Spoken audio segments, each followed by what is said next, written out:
And we are live. Welcome to this week's episode of the Bullpen Cart, presented by ThunderblogSports.com. I, of course, am the G-Man, Jordy Cannell, and joining me is my man, all the way up from Boston, Massachusetts, Greg Piatelli. How are you, my friend? Waiting for this heat to break. I'm so over 95, 98, 100 degrees in a major city such as Boston. Despite being on the ocean, still super hot and humid. Can't wait. Everyone knows I'm a big sweatshirt guy. So the fall is my favorite time of year, coming up soon.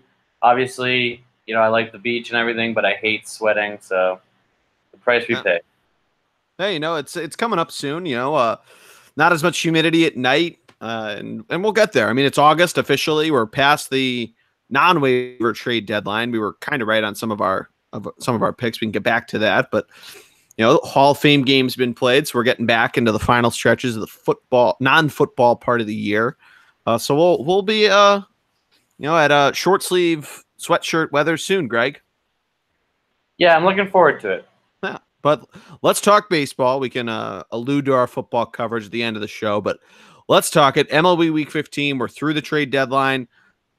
What were your thoughts coming out of last week, Greg, with everything that happened with the trades? You guys got Ian Kinsler. There are a number of different other trades that went on. What were your instant thoughts? I was surprised there weren't more moves made. I think, a big thing in Boston was how everyone was saying the Red Sox did not go out and get a bullpen arm, which is what they needed. And, that's true and this and that. And, in a 5-game series, 7-game series, especially how the playoffs have gone over the years past, especially how, starters last sometimes less than not even a full inning, like Severino last year, or 3 innings, or any crazy amount. You need a strong bullpen. And the fact that the Red Sox did not shirt up, people a little worried. But other than that, I thought, for example, Houston got better. Cleveland made some moves to fine-tune some things. Phillies obviously added a nice bat, which has helped them so far. The Brewers made some pretty good moves, and the Diamondbacks, I think you're already seeing those positive moves helping them out already, turning out for the better. But other than Machado, I feel like we were robbed of big names being moved. Yeah, I know. It's kind of weird because Chris Archer got moved to the Pirates, which was kind of came out of nowhere. You would have thought maybe he got moved to a big name or a big market name that was either in first or in the hunt for first place. Yeah, and if you're the Pirates, how does that help? Yeah, exactly. I mean, the Pirates we talked about them last week. That I think they were an honorable mention of a hot team of the week, and they're right there. They were right in the thick of it. They're hanging in there right now in the Central. They're 7.5 games back, but really right in that wild card chase, hanging kind of about 4.5 games behind the LA Dodgers for the second wild card spot. But they also got to leapfrog a lot of teams. They cooled off a bit, so we'll see. I mean, a lot of the bigger names did get moved before the trade deadline. Cole Hamels, someone we knew was going to get moved, went to the Cubs. Maybe Machado, you talked about before. So yeah, it was interesting. A lot of lesser names getting moved. I mean, the Phillies went out and got a bullpen guy from the Blue Jays, Aaron Loop, who I hadn't heard too much about before the Phillies went out and got him. And he's made a couple appearances, look kind of sharp. He's a lefty, which is nice. But I mean, it's interesting. But with the waiver period happening, we're starting to see more names get moved. The A's have made a number of moves. They got Mike Fiers today from the Tigers, and I think it was either Sunday night or Sunday morning they got Sean Kelly from the Washington Nationals. So we might start seeing some more names getting moved. We talked about this before and thinking that there might be some more nuanced trades that happen in this waiver period. So we'll see what happens. It could be pretty interesting how it all goes. Yeah, no, and that's a big thing you talked about last week, and you were spot on. The waiver period is and when does it end officially? Do you know? August 31st, Oh, and then the month. rosters expand. It's the whole month people have. Yeah, they have the whole month, and the way that it basically works is that any team can put any player on waivers, and they have 48 hours to clear. And if a team so chooses to absorb a player's contract within that 48-hour period, they can do that. They just take on the contract, and the other team doesn't get anybody for them. If they clear that 48-hour period, then they have cleared waivers and are available to be traded. Most teams, put a large number of their players on waivers because if they are claimed and they're going to get absorbed by another team, they can retract that player. Now, the nuance is that if a player gets claimed and you retract him, then he cannot be traded. He can't be re-put on waivers. Right. No, So, I mean, it just adds to the whole thing of it's a business, nothing personal. It just adds to that whole ordeal of professional sports. But it's exciting because there is really no trade deadline. yeah, exactly. And I mean, we've talked about this a number of times before. If, say, there was no second wildcard team, I mean, I know the Dodgers are only, I think it's a couple games back of the Brewers for the first wildcard spot. But then if you're a team like the Nationals or the Pirates, who as we mentioned, they're 6.5 behind the Brewers, and they're 4.5, it looks like, behind the Dodgers. Then they have so many teams that they have to hopscotch. They have to hopscotch the Dodgers, the Rockies, the Giants, the Cardinals, just to try to get over the Brewers for that fourth and final spot. So it certainly helps out a lot with that, and definitely keeps a lot of other teams in the hunt. So that buy and sell hard line just gets moved a little bit further down the list, if that makes sense. Yeah, no, 100%. And I think it's a great point because, even especially in the National League where it is so wide open, the American League is pretty much set in stone outside of the second wild card spot. And, that's really a 3-team race, if we're being honest. It could be all 3 wild card spots, but we'll talk about that in a little bit. There's only 2 wild card spots. Or both wild card spots, rather. No, I know, but that's sorry. You were saying I fucked up and saying all 3. You're right, it's a 3-team race. I was saying both wild card spots because you were saying it was arguably just the second wild card. Right. Yeah, my bad. I fucked that up. No, you're good. But yeah, no, you make a really good point. The American League's a little more set in stone. We saw that a little bit last year. And it's nice to see some of these teams hanging in there, or some of these teams, starting to move away. Maybe we might see somebody make a charge, but the only team I could maybe see doing that is the Angels, and they have not looked very good in the last couple weeks. So exactly. So it helps some of these National League teams like the Nationals and the Pirates and the Cardinals and even the Giants, and you could argue the Rockies, who are on the edge trying to get into at least one of the 2 wild card spots. But at the same time, is it worth it mortgaging your future for a second wild card spot for essentially a play-in game? It is what it is. But Jordy, let's get into it. Yeah, let's do hot teams. We'll start in the American League. Greg, I'm going to start with you since I'm pretty sure I know who you're going to pick. So fire away, my man. Yeah, I'm not sure how you choose a team that has won. Don't choose a team that's won 9 of the last 10, which would be the Boston Red Sox. Also, the team that just completed a 4-game sweep of their rivals, the Yankees, expanding their lead in the American League East to 9.5 games, 11 games. Jordy, yes, 11 games in the win column. The largest divisional lead in baseball. The largest. And outside of an 8 winner, 8 of the last 10, but like I said, 8 of the last 9. They 3 out of 4 from the Twins, split with the Phillies, and then 4 in a row versus the Yankees. Great little homestand they have here. I should say, hitting the road now, going to Toronto and then Baltimore. Some more inter-division play, but what's to be said that hasn't been said before about the Red Sox? This time they did with their pitching. Started with Porcello, or Brian Johnson getting a spot start because Chris Sale went on the DL with some shoulder tiredness. Hopefully he'll be back. It's a little concerning, the injuries with the Red Sox last week, but they've really been winning and getting a lot of these make or break wins with these secondary players, and that's really a true championship team. I mean, they're able to win despite injuries, right? They're able to win and have plug and play guys really help out and fill in. And you could argue even the Capitals in hockey with their backup goalie, and then obviously Holtby took over, and then obviously the Eagles with their backup quarterback, and and a lot of other backups too. People forget that not just Carson Wentz was a big injury for the Eagles. Yeah, I mean, Patriots had injuries as well. Every team does. So it's just a matter of if those backups can come in and make a difference. And shout out to Big V. Yeah, a positive difference. And the Red Sox have been able to do that. And the Dodgers too, just to keep it on baseball. They've been able to do that, and they're tied for their division. Yeah, they did it last year too. So, yeah.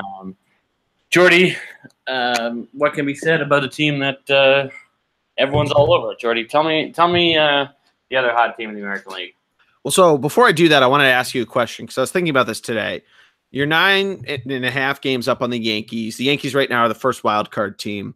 There's no more. You don't play a team from your division in the divisional round because of the 2 wild card team system.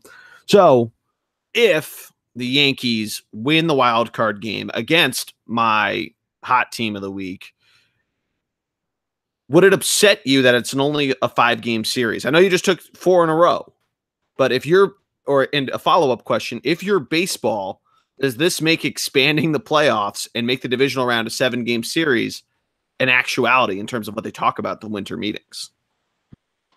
Because that gets the 5 so much more viewership.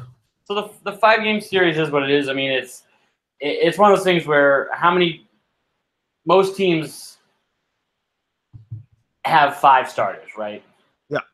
And so the number 5, I guess, makes sense. But you'd start your ace in a game 5. You want to move on. And yeah, you're only starting 3. But I'm saying is like, a 7-game series, you see a 4th pitcher. So the quality of baseball really, you know what I mean? If that makes sense. So like, sure.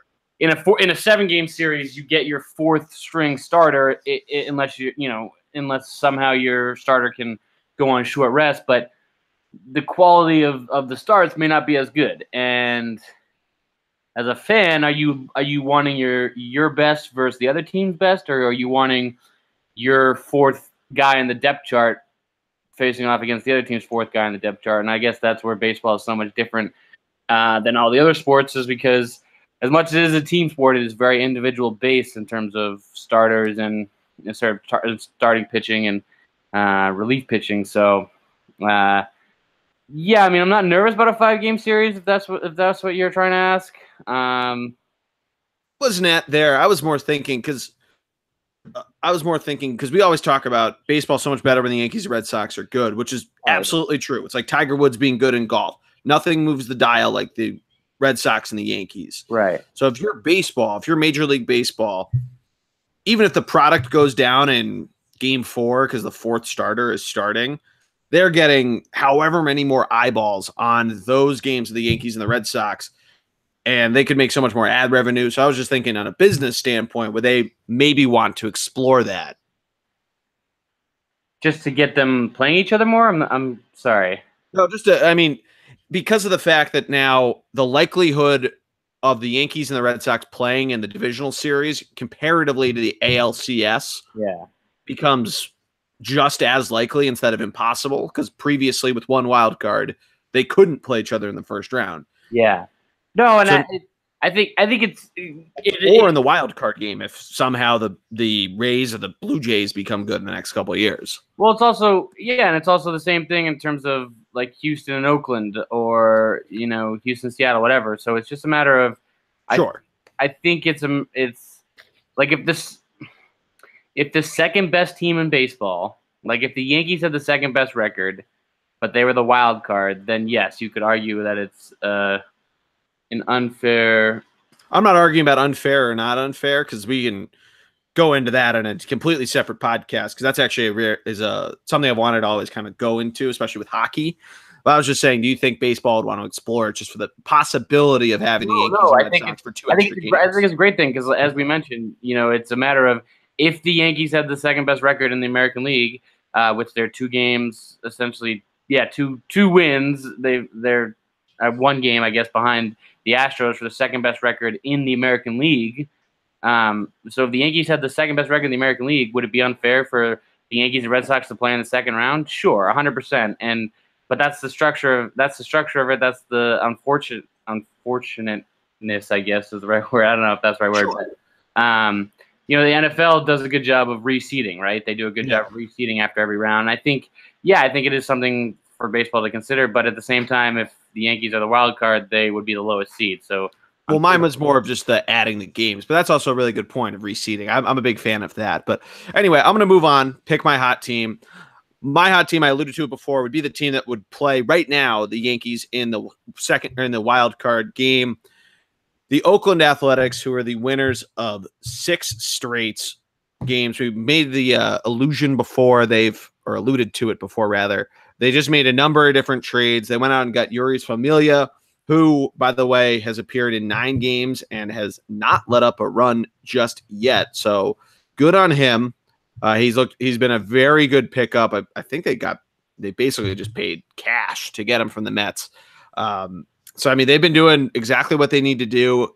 They are, Greg, 31 games above 500, 67 and 46. They're a team that are going pretty much under the radar. We mentioned them last week, but these guys have a plus 59 run differential, winners of 6 straight, 7 of their last 10.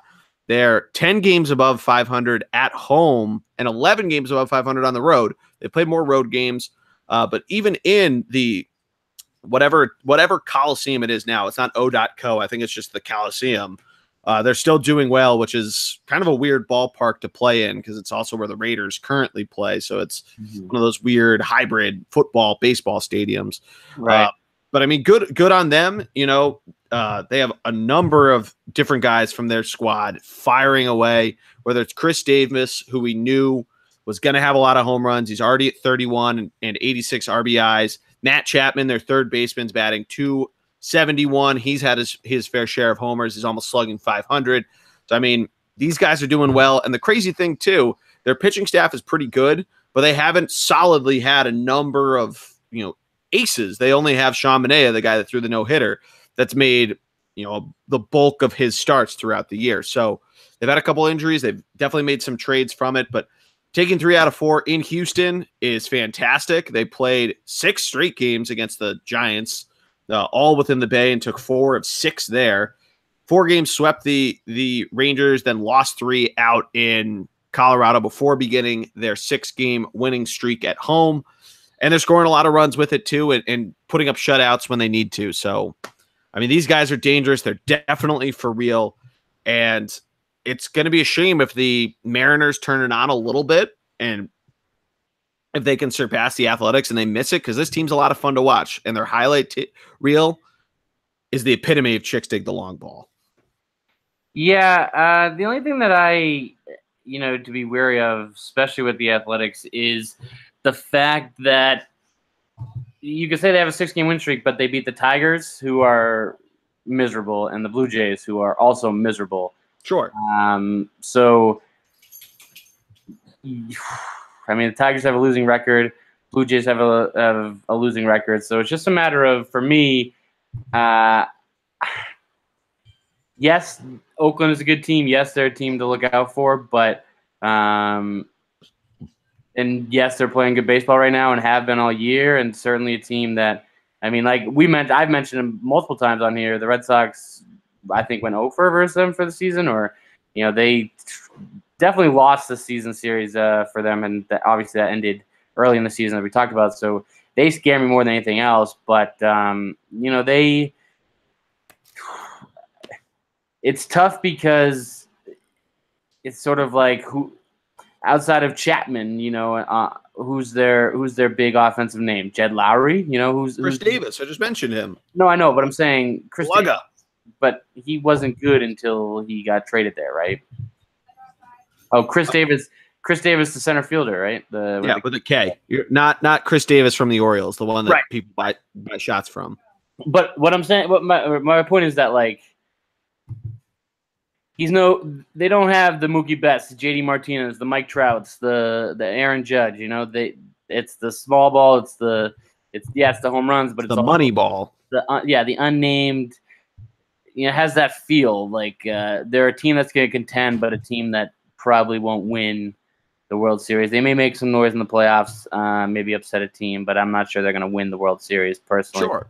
But certainly a team to look out for. The only thing that I'm scared of, for them at least, is the fact that, as we mentioned, 3-team race between the Yankees, the Athletics, and the Mariners for the 2 wild card spots, and the Mariners are 2 games back. So 3 in the win column, 2 in the loss column. So the Mariners could be a team that you and I are talking about in a moment here, but it is a 3-team race, and you never know what could happen. So, Jordy, honorable mention before we move on to cold teams of the week has to be the Cleveland Indians, a team that we haven't talked about it simply because they've had their division pretty much wrapped up for a while now.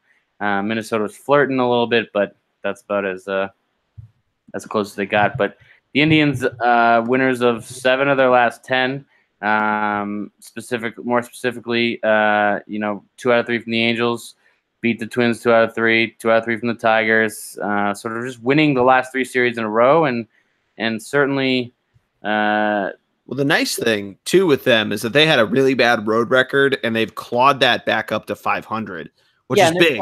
Yes. You don't want to have that when you go into a playoff series, and if they're the 3 seed, they're not gonna have home field advantage in either round, unless the wild card team upsets the 1 seed. But I mean, you're struggling on the road against Houston or Boston. They're both very good at home, and that's not going to bode well for you. Yeah, no, and they're definitely going to be the 3 seed. So, you're right. I think the scary part is that they're a team that has enough offense and has the starting pitching and even the bullpen to do some serious damage and make a deep, deep run, if not win it. We saw that a couple years ago. Pretty much the same core. So a scary team in the playoffs if they're playing this baseball. Hopefully they sustain and don't peak. Then this is the time where we see a lot of peak. I mean, a team that they're plus 100, Jordy. I mean, they're plus 100, which is right there with the Yankees. So in terms of run differential. So not only it's the runs against, their pitching is unbelievable. They're mashing the cover off the ball as well. So a team to look out for. The American League, it's already set and it's not as exciting, but the 3 teams, I guess all 6 teams that are in it or have the possibility of making it very easily, the top 3 or 4 very easily could win the World Series. So, absolutely. Jordy, cold team of the week, American League, who you got? I'm going to go with the easy one. I'm going to go with the New York Yankees, obviously just coming off of the 4-game loss on the road to your Red Sox. And outside of that, too, they'd been playing some good baseball ahead of time, but really hadn't faced true quality opponents.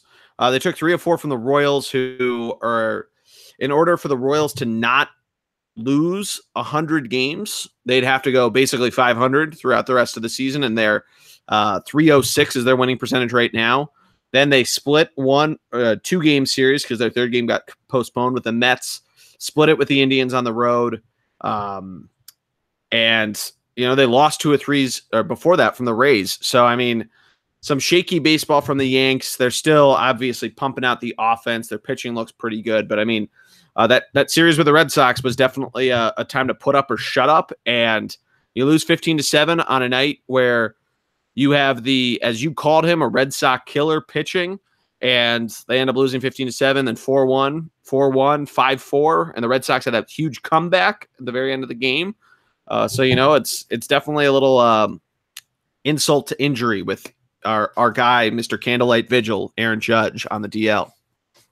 Yeah, and if you listen to that homer, Alex Rodriguez, who's supposed to be impartial as the ESPN analyst, if you listen to him talk in his, by the way, Sunday Night Baseball, he decides to wear a blue suit with gray pinstripes on it, a gray tie and a white shirt, and you're telling me you're not a homer? If you hear that, it's because Aaron Judge was out. That's the only reason why. But the Red Sox got to Severino. It was a pitching duel, which was good. Or they didn't get to Severino, but he got out pitched at the end of the day by Porcello. They did get to CC, which is a very rare moment, and Tanaka always does well against them, and so they were able to. The Red Sox were able to get to the Yankees bullpen, which was huge and a big sign. But yeah, the Yankees definitely, as you mentioned, good choice for a cold team just based on recent. You can't lose that many games in a row, but. Yeah, if you're a New York fan, I wouldn't be worried. My cold team of the week, Jordy, would be Seattle Mariners, as mentioned. I kind of alluded to it, but they 3 of 7 for the last 10. Now, as I mentioned, 3 games win-wise, 3 less wins than the Athletics out of their division and out of the playoff second wild card, if you will. 2 games back in the loss column. So, team that struggled against the Blue Jays, to say the least. A Blue Jays team that is brutal, and they definitely should have beaten. Sorry, not lost. Their deal is their pitching hasn't been the best this year. We've talked about it a ton. They have a negative run differential, and they're 16 games above 500. So I mean, their luck rating is probably one of the highest we've ever seen. But they let up 7 runs, 5 runs, 3 runs, all to this Blue Jays squad at home too, which is it's kind of tough. And that's a team that really doesn't have a lot of the offensive pieces that we saw from the Blue Jays a couple years ago when they were making a run to the ALCS. So I mean, tough look there if you're the Mariners. Yeah, and Robinson Cano with who knows what he will be like when he comes back, but. Does begin his rehab tonight. Okay. So it's just a matter of will he come back in time? Will he ignite them to catch up and sort of get in that second wild card? It'll be interesting to see between the Athletics, the Mariners, and I guess now the Yankees. Sort of interesting to see how things shake up here at the end of the season. So that would be my cold team of the week. Hopefully they can turn it around. Jordy, National League. Unless you got something else, National League hot team of the week. What do you got? I'm going to go with the St. Louis Cardinals as my pick. Winners of 7 of their last 10, really bringing themselves back into this wild card race and kind of in the central race with the Cubs winning 5 of their last 10 and the Brewers 6 of their last 10. So clawing slowly but surely, but really in that wild card chase. They are now only... what is that? 4 games back of the Braves for the second wild card spot. We mentioned it before with the Pirates. They still have a number of teams to hopscotch to get to the number 2 spot, including the Rockies. The Giants are right on their tail. The Nationals are right on their tail. That would have been another good pick. But the Cardinals, though, they're starting to look a little better. They've lost a couple players to injury throughout the season. They traded away a couple guys. As we know, but we'll see how they end up going. They've played a lot of different teams through the Central, but they've started to do pretty well. They took care of the Pirates, who we talked about before, a team that made a trade and wanted to be a buyer, and the Cardinals kind of said, no, we're still in this. Don't forget about us.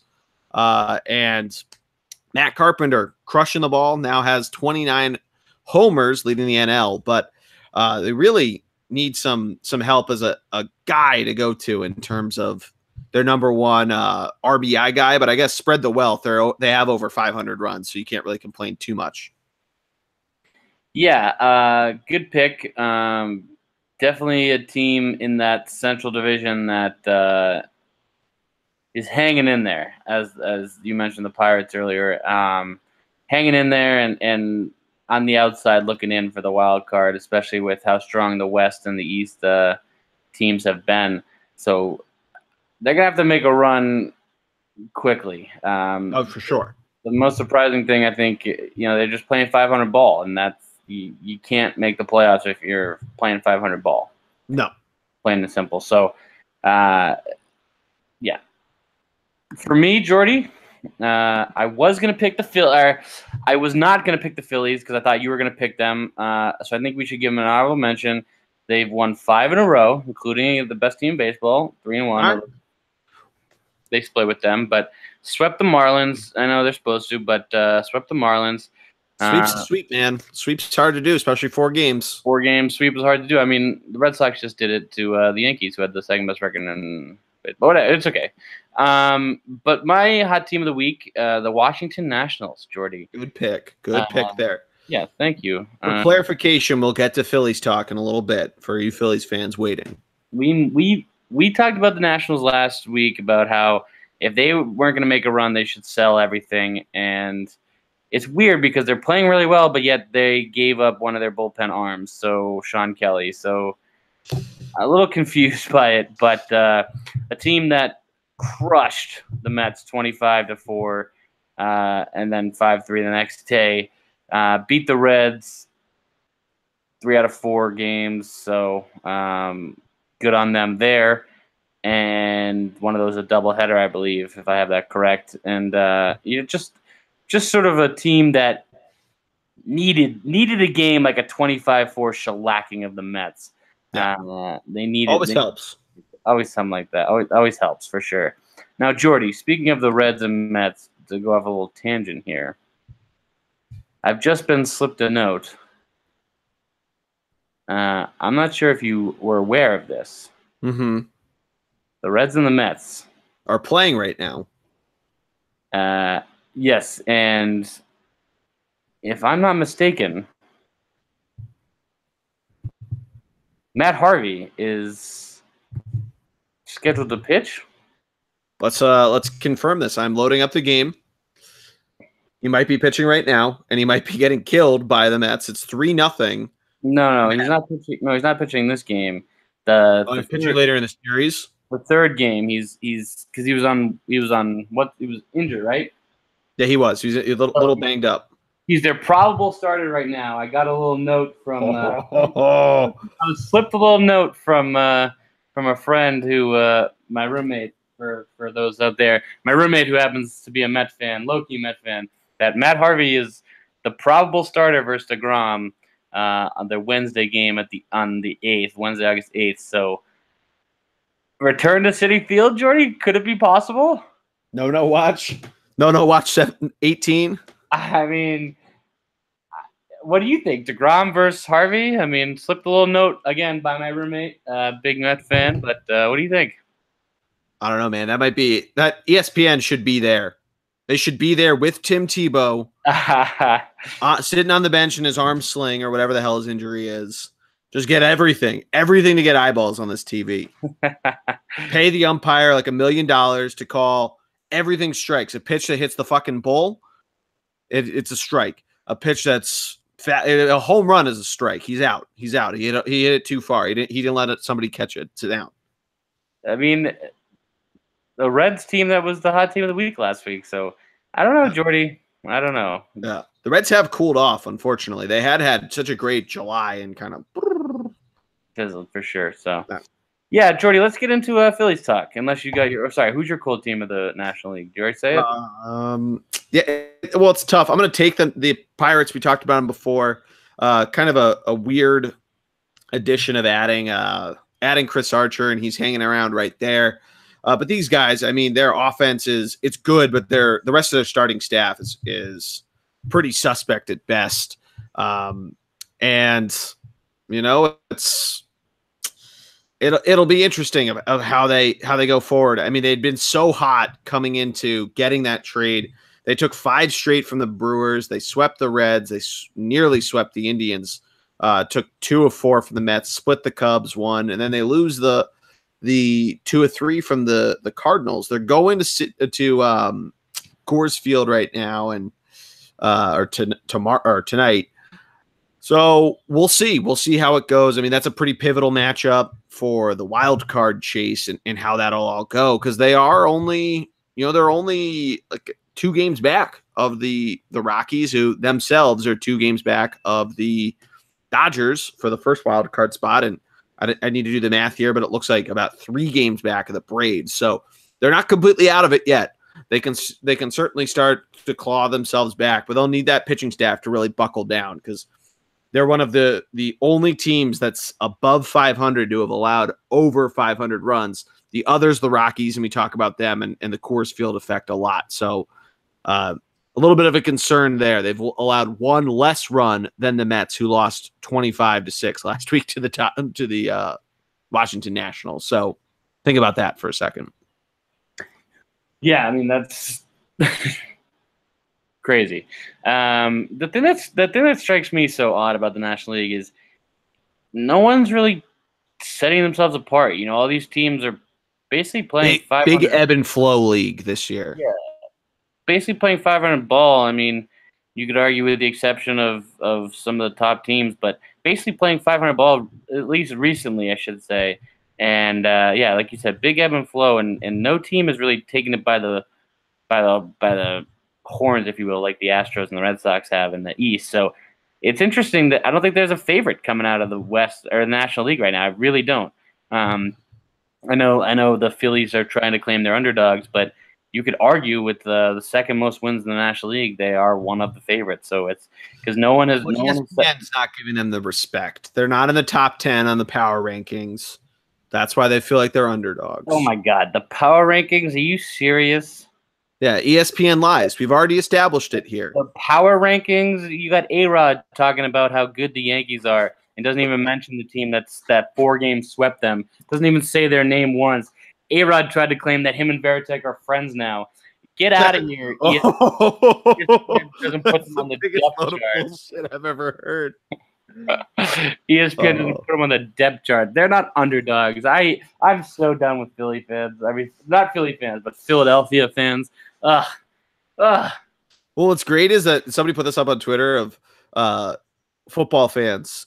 Eagles fans need to shut up till they win a ring. And now 6 months later, oh man, fuck these Phillies fans. I'm so sick of them. Well, you told us to shut up until we won a ring, so it's your fault. Well, listen, I have a lot of friends who are from Philly and are fans of Philadelphia sports.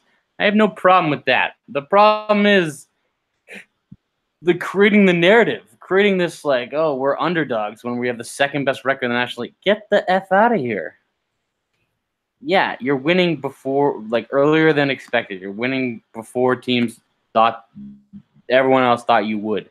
But so did the Yankees last year, and guess what? You know, no one picked them to win, but they still said this is an amazing run. It's the same thing. It's the same thing. The Phillies weren't supposed to be this good this year, and they are. Yeah, ESPN power rankings? Get out of here. Take a manager's poll. Give me a manager's power ranking. Everyone knows it's Gabe the Babe. Gabe the Babe is the reason why they're doing well. I know, and where were the Philly fans in the beginning of the season? Trashing Gabe the Babe. They booed him in Game 2. Get out of here, Gabe the Babe. They booed him in the home opener. Yeah, because of the fucking that first Brave series. Exactly. Gabe the Babe needs to be recognized for the greatness and realize that he was on the Red Sox, so he should be loved because of that. It's a little too positive at times, but I still love him. I love Gabe the Babe. Good. I'm glad you're embracing the name. Call into local radio, Jordy, and get people to recognize Gabe the Babe. That's his name. Yeah. All the women. The real reason why the Phillies are doing so well, Greg. Aaron fucking Nola. All right, here we go. Let's go. Get into it, Jordy. As finally seeing the Phillies. Well, I guess I watched a little bit, but seeing them 2-game series against the Red Sox, I got to see the 2 star pitchers for them. Bullpen was shaky, but Sir Anthony, he delivered in both games. Love the guy. But yeah, Jordy, give me sorry, I didn't mean to cut you off. Give me no, you're good. Give me our guy who both of us, especially me, not you, me more than you, was the Cy Young for me, National League. Give me some stats about Nola here. Aaron Nola.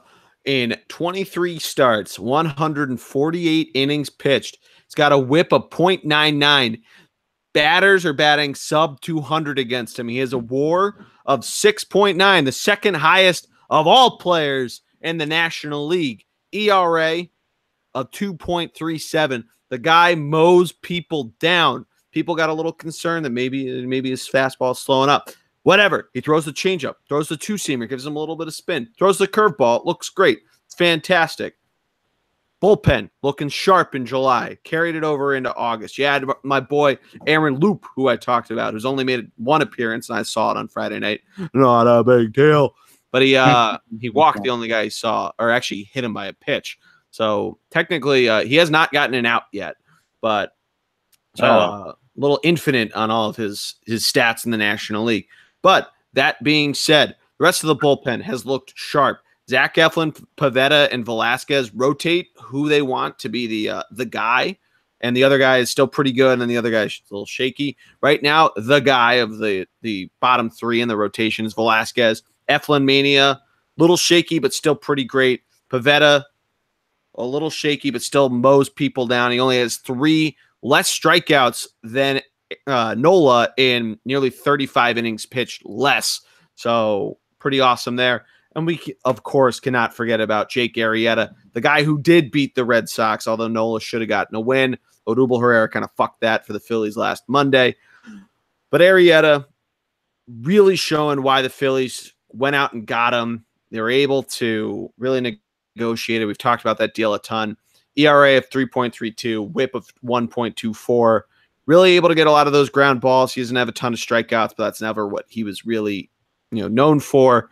Letting up a number of home runs. He's let up 11, which is a little concerning, but especially when it's 2 less than Velasquez, who's normally a big home run guy. But 12 quality starts out of 21, so pretty happy there. You're talking about shaky guys. I mean, if they're not aces, if they're not the top 2 guys, not top 2 aces, that's what you need. 3, 4. I mean, yeah, you need a strong third guy, but your 4 and 5 guys should be serviceable 500 ball starters anyway. So and they are. Yeah, so they're doing their starting pitching is the MVP of the team right now. I talked about that a little bit in my Phillies blog today, but go check it out. Where can I find that Phillies blog? thunderblogsports.com. You know it. You know the site. Thunder BLG on BLG on Twitter. You know it. But yeah, our boy Sir Anthony Dominguez, he did get a blown save yesterday. Sir Anthony. Yeah, he got a blown save yesterday because basically he throws absolute fire, and Justin Bohr, all he had to do, and that guy's a fucking mammoth anyway, all he had to do was slap at it, and the ball just kept carrying out of the ballpark. So there's nothing Sir Anthony could have done there. It's all that shit they used to talk about with Steven Strasburg when he first came out, that all you had to do was like check swing and it would fly out. It's basically that same sort of deal. He's got a WAR of 2.1, so can't really be too upset there. ERA of 2.03, whip of 0.8. So that's pretty solid. So definitely the guy in the bullpen. They won't name him the closer outright. He came in the 7th inning yesterday, or the 8th inning. No, the 7th inning. So it's Gabe the Bay. That's probably the one criticism I'd give him, is that he rotates through when he wants to use different guys in different innings. So that's probably the one thing that I would knock him for. But I mean, he and the pitching coaching staff have done a great job of getting those bullpen guys in some sort of mood. Gabe Kapler is a big positive guy. He definitely does that in the locker room. Sometimes with the media it can be a little overly positive, but so be it. Well, Philly's so negative, so someone's got to be happy. Hey, I'm a happy guy. Anyway, Greg, I wanted to tell you this. It was alumni weekend this past weekend. At what school? At the Phillies. We're talking about the Phillies. Phillies alumni weekend. Yeah, it's Phillies alumni weekend. So yesterday was alumni day. They celebrated the 10th anniversary of the 08 World Series, but they also had all the other alumni and Wall of Fame people. Saturday they inducted Roy Halladay and Pat Gillick into their Wall of Fame.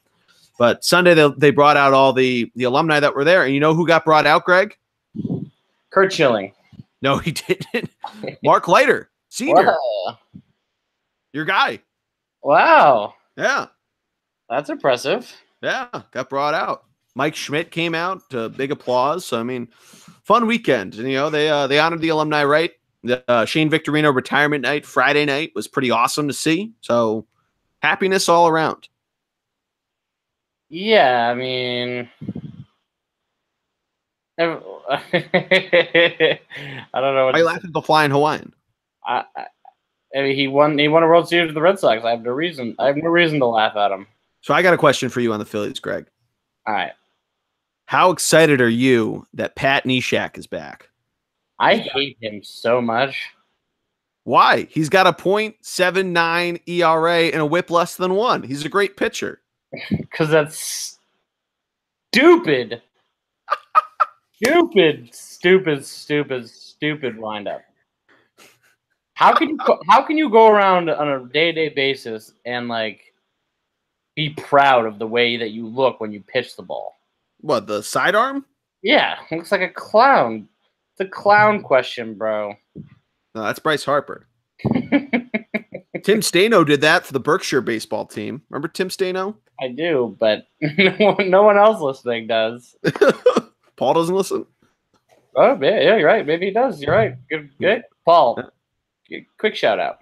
Quick shout out to Paulie P. No, but I just want to fuck with you because you never responded to me tagging you on the Thunderblog Instagram on Friday. That nice boomerang. I worked really hard to get that boomerang timed right.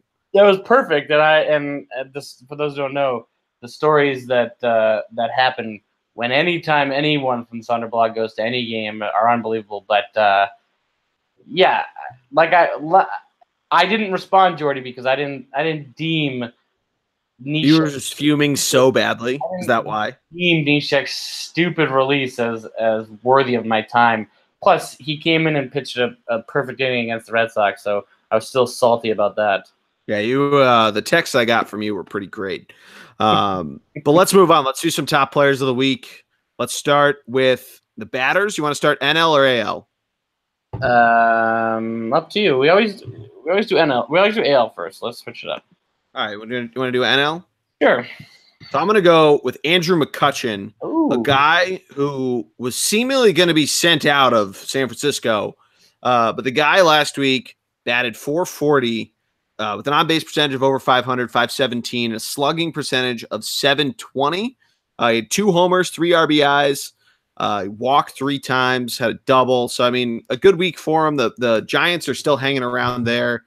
They are above 500, even though their run differential is pretty shitty. But, I mean, they just need that offense to really start to get going. And some of the players on their team are starting to find the bat to the ball. So, if that keeps going up and they get some guys back from the DL, they could find themselves hanging around in that NL West / wild card race, even more so. I mean, yeah, good pick. I'm gonna go with the guy you mentioned earlier, Matt Carpenter from the St. Louis Cardinals. Good pick. Thank you, Jordy. 4 home runs, 7 RBIs, scored 7 runs himself, 1 stolen base, hit .423 with a 1.5 OPS. So, on a team that, as we mentioned, needs now more than ever their top guys to step up and really start carrying the load here, especially carrying that pitching. Matt Carpenter certainly helping the case despite not wearing any batting gloves, certainly helping the case. No, it's a good pick. I like it a lot. Thanks, Jordy. No. Want to move over to the AL? Yeah, I mean, do you have an honorable mention for the National League? The other one, I kind of alluded to it. Evan Longoria batted .393. He had 2 homers, 3 ribbies. He scored 5 runs himself, so he definitely is hanging around there. But those Giants can really get it going. It's gonna be fun for them. Yeah, I was gonna go with Trevor Story, who had 4 home runs and 11 RBIs this week. Yeah, that's a good point for the Colorado Rockies. Yeah, decided to go with Matt Carpenter. So, anyways, American League, Jordy, who you got? I'm going to go with my boy, Jose Ramirez. Nice. Great pick. 455 in the last 7 days, batting an OPS of nearly 1.5, 1.493, 3 homers, 8 ribbies, 3 stolen bases, 10 hits on 22 ABs, 4 walks on 4 strikeouts. The guy is a machine. 2 doubles, no triples, unfortunately, so no weak cycle for him. But awesome week from him. He's definitely leading the way for that team, and sort of a underrated potential finalist for MVP. He's definitely not the MVP of the American League, but he'd be a guy that gets thrown up there as a runner-up. He's getting himself into the batting title conversation as well. Yeah, that's a really good point. He's having a great season for the Purely Smashers. Shout out to Fantasy League. Great pick, Jordy. Oh, of course. Who you got? This was a tough one. I have a couple good honorable mentions, so I'm interested to see who you got. Yeah, I'm choosing between my heart and actuality here. You know what? I'm gonna go Rougned Odor. I'll pick. I'm gonna go Rougned Odor. 4 home runs, 10 RBIs, 304 for the Texas Rangers. Pretty good week for him in a team that has not a lot of great a great shine, if you will, all season, and a team that's bottom of the pack there. But their winners are 7 of their last 10. A team that, if they weren't bottom, I was going to give them the hot team of the week. Obviously, the Red Sox took precedent, but a team that split with the Diamondbacks, 3 out of 4 from the Orioles, and they swept the Houston Astros. You know, Odor was a huge reason as to why that happened. So sure, I'm going to go out on a limb. Yeah, I'm sticking with it. Honorable mention, Jordy. Who you got? I've got 2 guys. I have Whit Merrifield from the Kansas City Royals. And Jose Abreu of the Chicago White Sox. 2 guys that their names are getting floated around towards the trade deadline, could still get moved, but doing themselves a favor of having some good weeks, both above 450 in terms of batting average, hit a couple homers themselves. So, these guys are good options for power. Merrifield's a fast guy. He has 25 stolen bases on the season.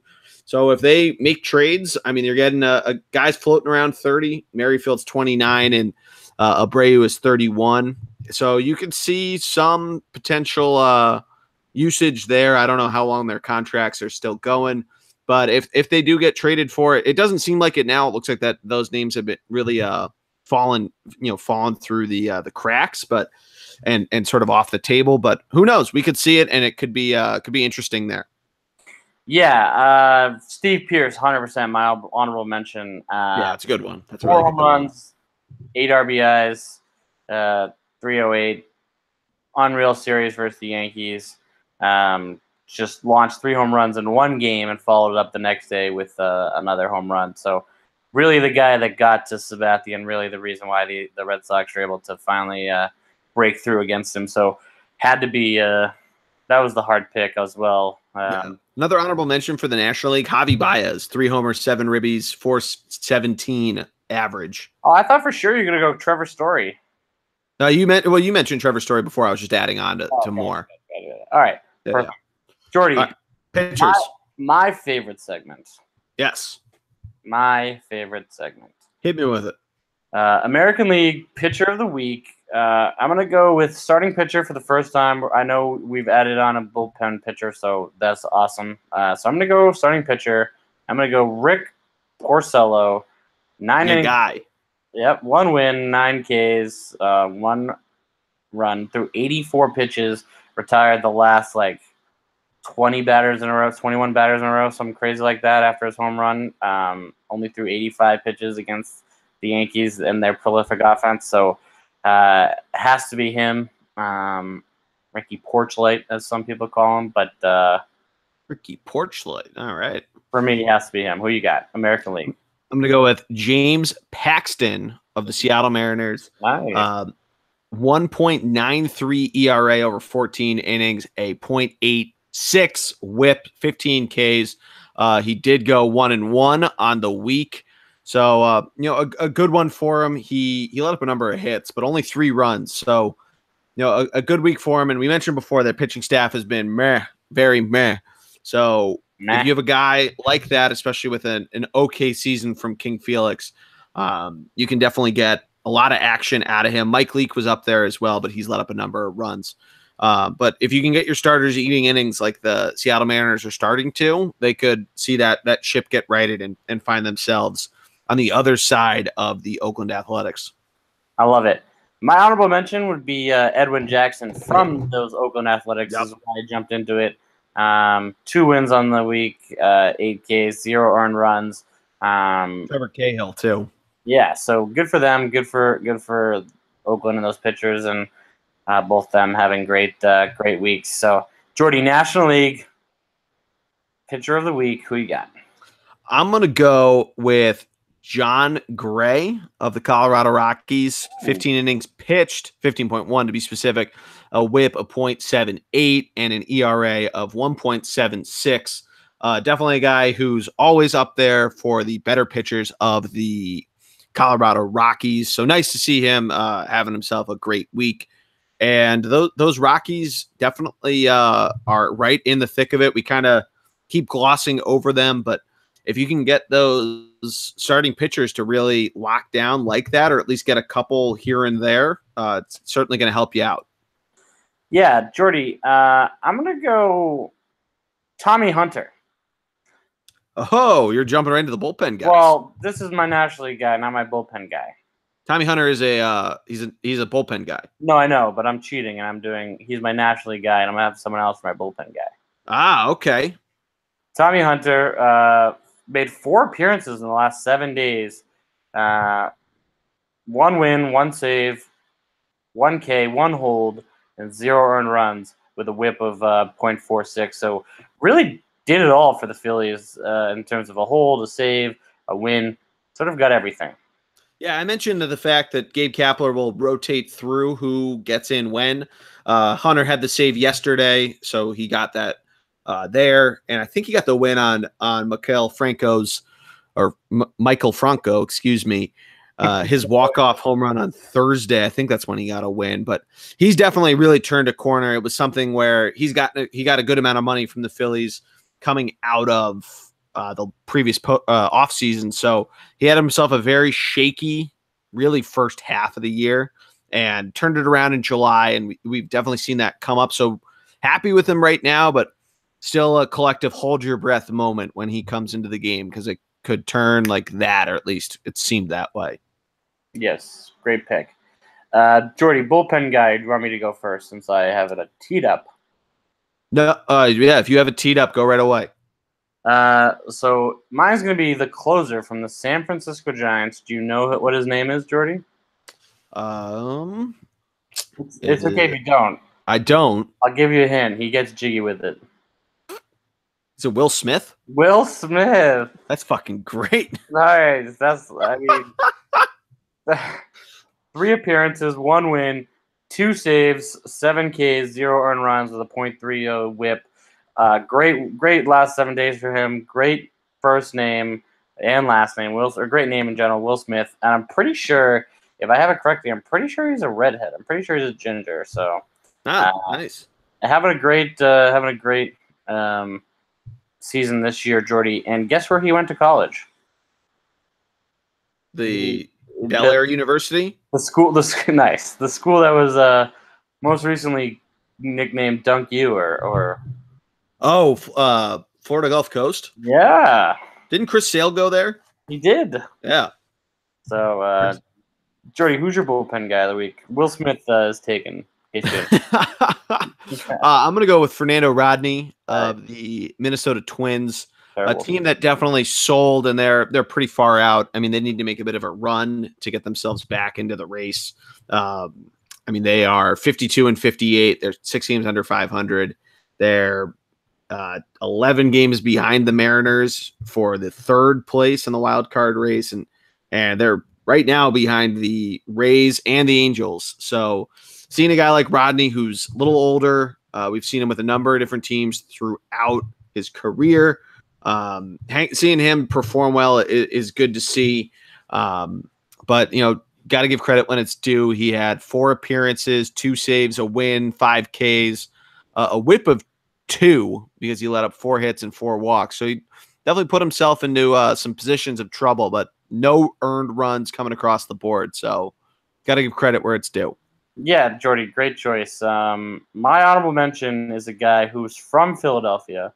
He was actually drafted by the Phillies in 2010. Oh, yeah, this is a good pick. He is currently on the Atlanta Braves. Jesse Biddle. 4 innings pitched. He made his pro debut against the Phillies as a Brave. That's awesome. Yeah.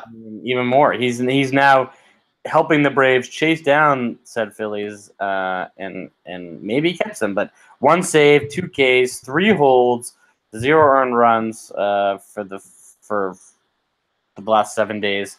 Great week for him.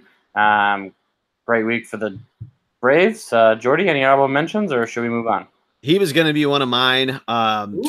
Just a couple to kind of just be wary of. The Rockies and their bullpen. We've mentioned it before. They don't have the best bullpen out there. Adam Ottavino, not a good week for him, and a number of other guys out of their bullpen having just kind of shaky weeks. Wade Davis, Jake McGee, both of them have ERAs above 20, just because of how the math works. One I did want to mention, he's not an honorable mention. It's dishonorable. Matt Albers of the Milwaukee Brewers, who pitched 1.1 innings in 3 appearances, let up 7 earned runs. And Greg, that's an ERA of 47.25. So great week from you, Matt. Former Red Sox. Is he? Former Red Sox. Very nice. I mean, there's a reason why they got rid of him. Yeah. Jordy. Also got to mention Zach Duke, who went over to the Mariners, and he hasn't made a huge impact yet, but he could be an awesome addition for them. Great choice. Huh. Great choice. Jordy, that concludes the player segment. What's the next? Let's go over to Stadium Snacks, the fan favorite segment. I did want to mention I'm going to be appearing on the Full Belly Laughs podcast next week. I know I'm recording the interview on Tuesday, but I don't know when it's going to drop. So I'll keep you posted on that, but very excited for it. What is Full Belly Laughs? It is a Philadelphia local podcast talking about food. So I'm going to be debating Stadium Snacks and all that good stuff. I don't want to give too much away. So I'll be sure to let you guys know about that. But Stadium Snacks for us. Are you going to drop your favorite Stadium snack? I am. Or I'm going to try to. But Tell's lemonade and peanuts? No. No, we're doing just at Citizens Bank Park because it's Philly local. But I'll if I get a chance to drop Dell's lemonade, I'll try to. But Greg, do you have anything in the Stadium Snacks corner of the world for me while I pull mine back up? Jordy, do I have anything for you? Come on. All right, let's hear it. So, I don't know if you've heard of this. Okay. But it's a pulled pork pierogi stacker at PNC Park, which is where the Pirates play. Okay. Okay. So pierogies on it, caramelized onions, pulled pork, obviously, with like a pretzel type bun. Okay. We gotta ask your boy Jared. Sorry, what's his name?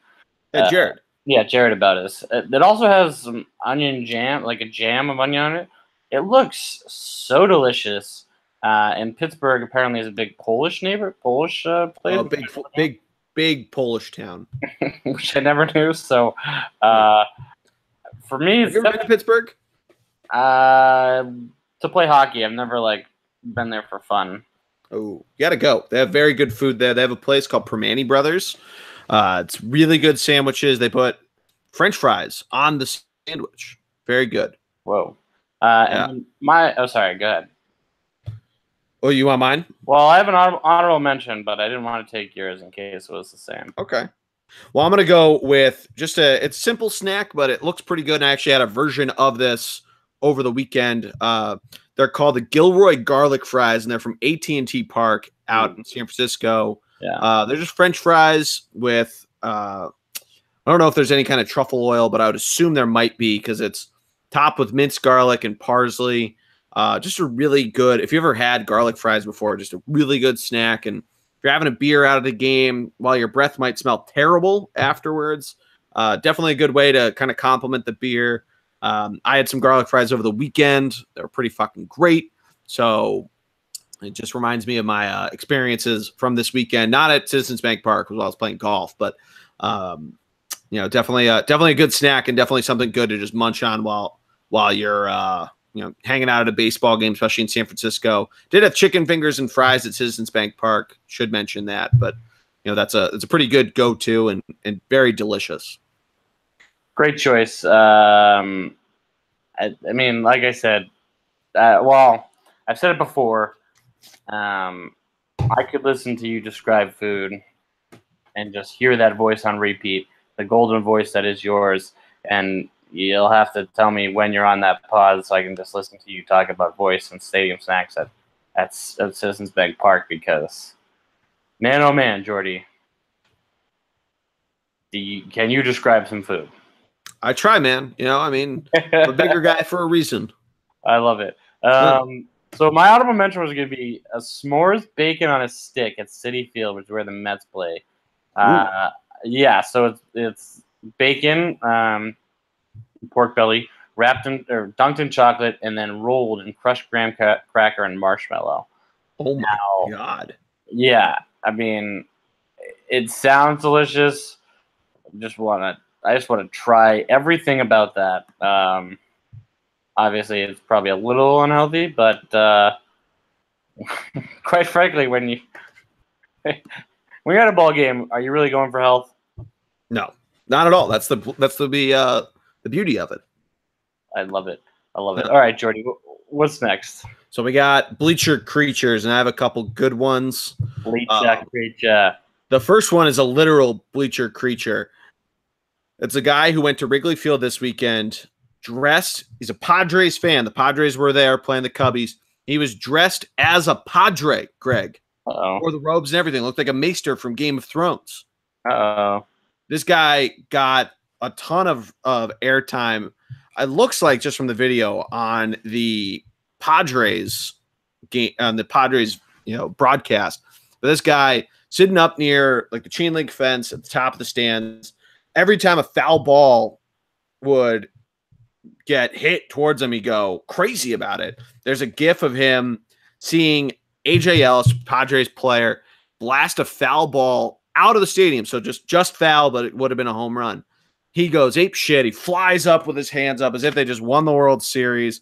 Guy has this bushy, almost like Carrot Top, but blonde type haircut. Yikes. And at one point, he does the finger guns and blows his finger, like blowing the smoke off the gun. Guy's a fucking riot, but the robes make the whole thing. It's fantastic. And the two guys behind him are eating it up. I love it. I did not see that, but I got to see it now. Yeah. Do you have one, or do you want me to go to my second? I don't have one outside of – actually, I do have one. Okay. My bleacher creature would be the greatest quarterback of all time, the GOAT, if you will. Mm-hmm. Tom Brady had his birthday this past week. Yeah.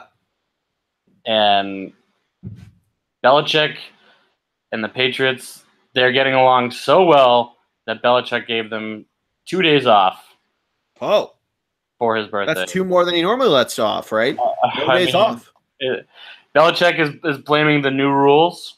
Mm-hmm. But we all know the real reason.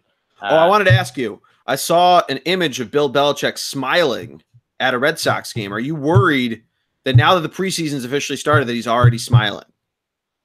No, because he was watching the Red Sox absolutely destroy the Yankees, and Belichick knows that Belichick would rather have the Red Sox winning and the focus be on something else other than how great his team is. So if the Red Sox are winning, that means that if the Patriots lose 1 or 2 games, everyone's going to be down, which is only going to help fuel his fire and fuel his team's fire to win and go to the Super Bowl for 3 straight years, which is unheard of. Talk about a team that and a guy in a franchise that has sustained a winning culture forever and is always, always, always there. So not concerned, no, Jordy. I had to ask. But yeah, what's your second bleacher creature? So my second one has both a literal bleacher creature, but also our name in it. Did you see the newest member of the Arizona Diamondbacks, or one of the newer ones? He got acquired at the trade deadline. Jake Diekman, former Philly, got traded from the Rangers to the Diamondbacks. And it was one of those rare trades where the team that you're getting traded from is visiting the team that you're getting traded to. It happened to Ichiro when he got traded from the Mariners to the Yankees, like, what was that, 5 years ago? Yeah. This happened to Jake Diekman. And do you know how he got his stuff from the Rangers locker room to the Diamondbacks locker room? I do, but refresh my memory. Yeah, so Greg actually went out and saw it, gave us a nice picture to put up on the Instagram.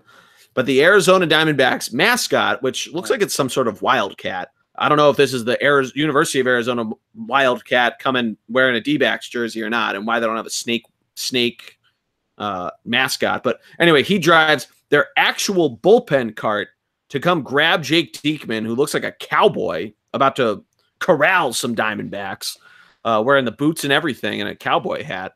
But he comes and gets those stuff, throws on the bullpen cart, and drives them over to the locker room. That's awesome. Yeah. It looks like they're holding hands at one point. I think they're just shaking hands. This still image is, I think, frozen at the wrong time. Need a little GIF action so I can see the – and not that holding hands is a bad thing, but it's a weird hold hand motion. So I think they're trying to shake hands. No, I mean, it's great because, I mean, how often, if ever, do you get traded to the team you're playing that same day? And to be fair, I mean, he doesn't – his team was – the Tigers were visiting the Diamondbacks, so he had the Rangers. Sorry, they were visiting the Diamondbacks, so he had a travel bag ready to go.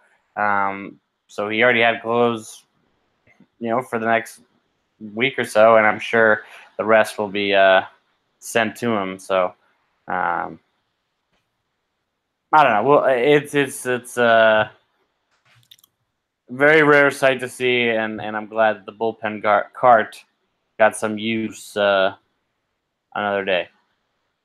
Yeah, and the best part is the last sentence of the Cut 4, which is one of the blogs on MLB.com. The article ends, that's another reason why the bullpen cart's the best. So I'm glad, credit to us. Yeah, so go us. Credit to us always, Jordy. Let's start there. Yeah, exactly. But let's wrap things up, or at least the baseball portion. And we can plug some stuff at the very end. But upcoming schedule, we got some good matchups coming up during the week and definitely during the weekend as well. Let's start during the week. Greg, do you want to start or do you want me to start? Yeah, I want to see the Dodgers and the Athletics. Yes. Yes. Yeah, two teams that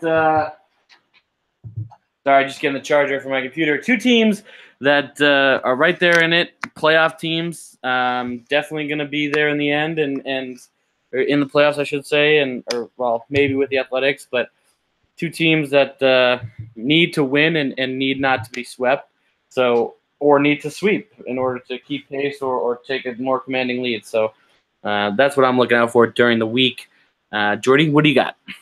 So I have to mention the Phillies. They're playing the Diamondbacks starting tonight. I mentioned it before, but just got to mention it again. But selfishly, what I'm going to pick to look out for is the Atlanta Braves visiting the Washington Nationals for a 4-game series. Definitely a ton of implications on how this series goes. Go Nats. Yeah, and the Mets almost really helped out the Phillies in nearly taking 2 or 3 from Atlanta over the weekend. But depending on how this goes, the Washington Nationals could find themselves further out of the division. The Braves could slip a little bit, and the Nationals could claw their way back. A lot of different stuff is in the mix there, and it's 4 games, so a lot going on. Yeah, I'm looking out for Wednesday. Harvey and the Mets. Harvey versus the Mets. Harvey and the Reds. That's a good single game to look out for. Yeah, for sure. But the funniest is that on the ESPN upcoming, and it shows schedule, and it shows every single game, and it shows pitching matchups. It still says undecided versus Jacob deGrom. Yeah, well, I think he's penciled in, I believe. According to ESPN, we could go to this game for as low as $3. Should we go? I mean, get Stevie G. Let's go. 12-10 game. Let's do it. I'm in. I mean, according to my roommate, there's a good chance it's going to be him. Nice. Let's go, baby. Jordy, since I went first for the weekend, why don't for the week during the week? For the weekend. I went first for the week. Why don't you go first for the weekend? Yeah, I'm going to look at the Seattle Mariners visiting the Houston Astros. Great. Yeah, definitely a big one there. The Astros are very good at home. We mentioned that before.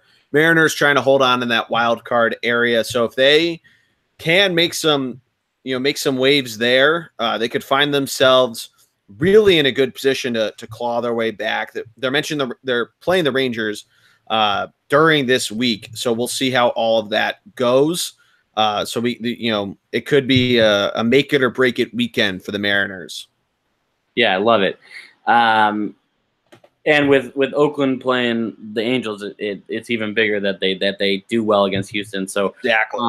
My matchup for the weekend will be the Milwaukee Brewers and the Atlanta Braves at the Atlanta. I like that. So it's funny because I'm pretty sure the Red Sox go to Atlanta soon. So the Red Sox could help out the Phillies coming up soon for you, Jordy. But they come to Philly next week, next Tuesday. Yeah, no, I know that, but I'm saying I'm pretty sure they go to Atlanta soon as well. So probably right after, if I had to guess.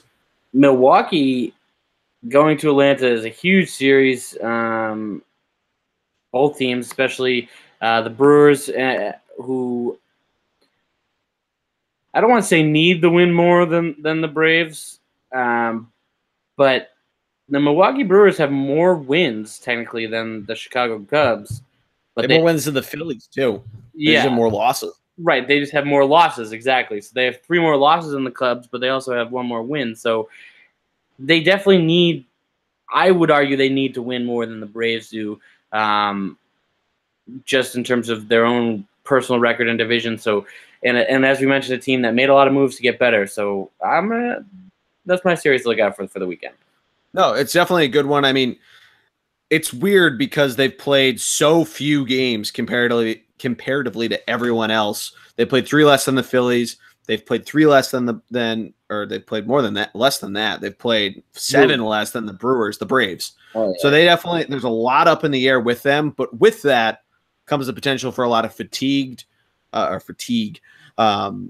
I mean, in terms of the Phillies and the Braves race itself, it's not going to come to a head until the very end of the season. So it's definitely something where both teams either need to help themselves or hurt themselves, because they're not going to, they play the Nationals, they play the Mets. The Phillies play the Mets a lot, but it's definitely going to be interesting and how it goes. And having to play more games, 7 more games than a team that you're, technically a game and a half behind, because the Brewers are technically tied with the Phillies in terms of games back and all that sort of stuff.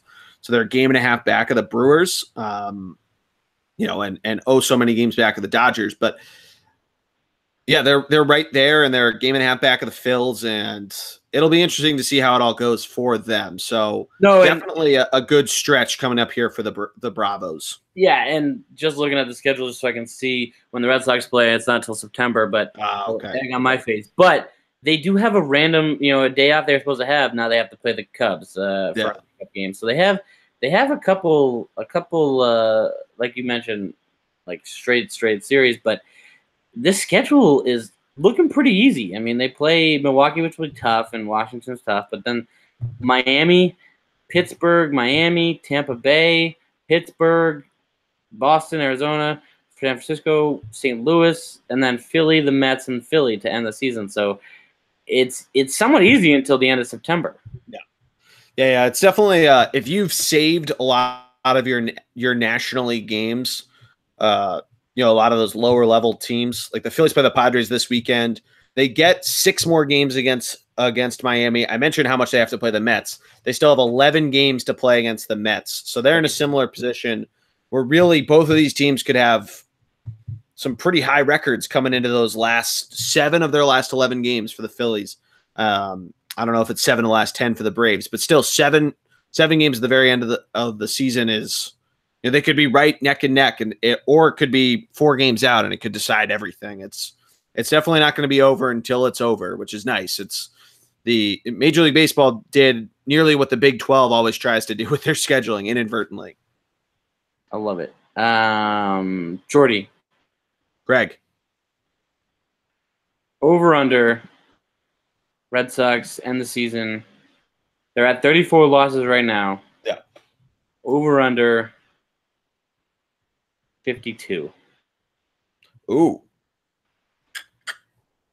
So that would be 18 losses, and how many games? I think there's 40 games left. I think just over 40 games for them. Doing the math, they've played 113 games, so they have 49 games left. Yeah, like I said. So they need to go 18-31. I'm going to go over just because that's 18. That's not right. 18-31 does not equal 49. That does. 18 plus 3-1. Are you saying you're saying they have to lose 31 games to get to No, they have to win. No, they have to lose 34 plus 18 is 52, the number you just gave me. They have 49 games left. They have to lose 18 is what you're saying. Yeah. Yeah. I don't know, man. I mean, I guess their record's higher than that, so they, in theory, should be under, but that's still, I need to look at their schedule to give you a solid for the over-under. Let's pull this up. I'm going to say over right now, but I'm going to do a quick perusing of their schedule. Right.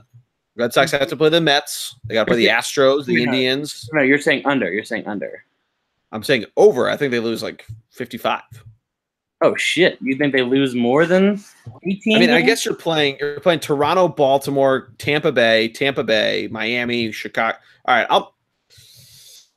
I'm gonna say over just so we can have something a little gentleman's agreement going through this. Now, I'm going way under. I say they only lose 2 more games for the rest of the season, if not one, and they beat the best record ever. Don't they need to only lose like 15 games to beat the best record ever, don't they? I thought the Cubs were like 116 and 36, no? Oh, you're right. They did win 116. I was thinking 113. So yeah, they need to lose 12 games to tie that record. No, the 36 losses. So, but that's the best. But the Seattle Mariners were 46 losses, 116 and 46 in 2001 under Lou Piniella. The 98 Yankees, 114 and 48. Are those the two best?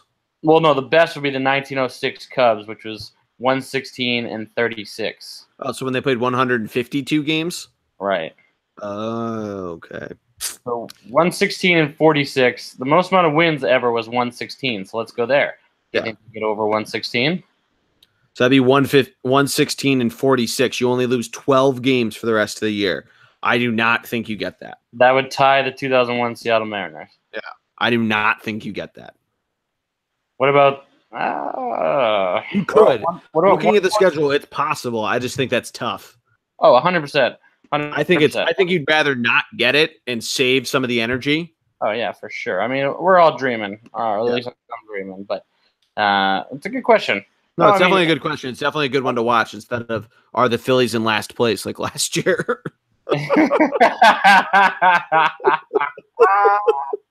We had Giancarlo watch and the Phillies. Yeah, Giancarlo watching the Phillies watch last year. I love it. Well, no, it's they got Toronto, Baltimore, Philly, Tampa Bay, Cleveland will be tough. Tampa Bay, Miami, the White Sox, Atlanta will be tough. Houston will be tough. Toronto, the Mets, the Yankees, the Indians, Baltimore, and the Yankees. So there is a lot of they play Baltimore a bunch, Tampa Bay a bunch. There's a lot of winnable series out there. It's crazy that on this ESPN thing, it has home games for the Red Sox because nobody wants to see the fucking Orioles at $9, and $8 for the very end of the season. It's because there's tickets still available in the bleachers. Yeah. But then the Yankees are $76. Yeah, exactly, because people want to see the Yankees. Anyway, let's get to it, Jordy. What's next? Well, so just to wrap things up, just wanted to mention we are starting to get into preseason football coverage for both college football and the NFL.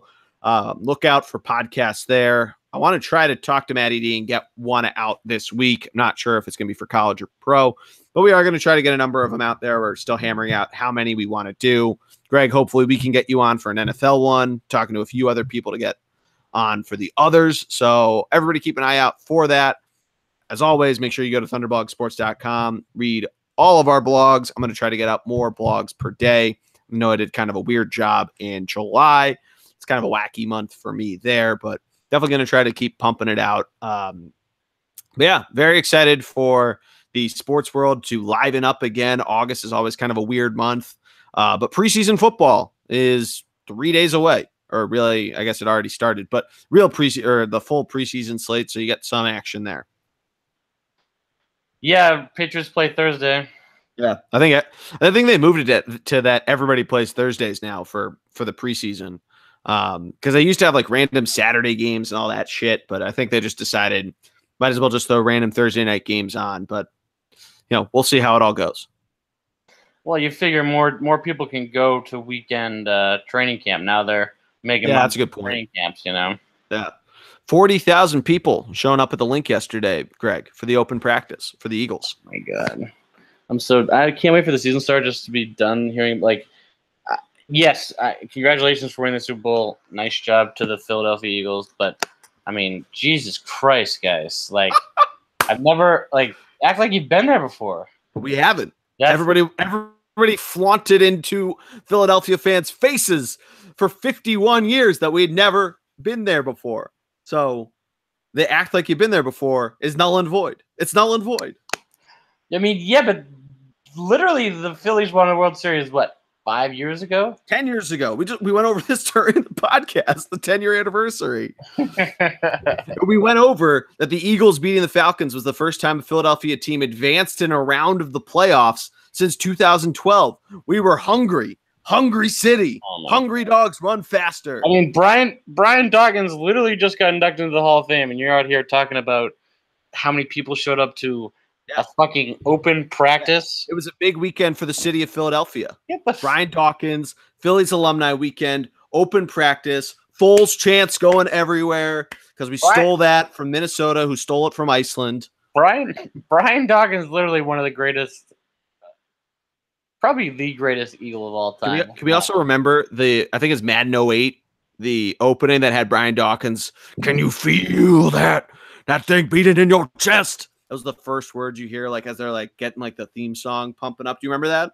Yeah, seriously. That at your house all the time in high school.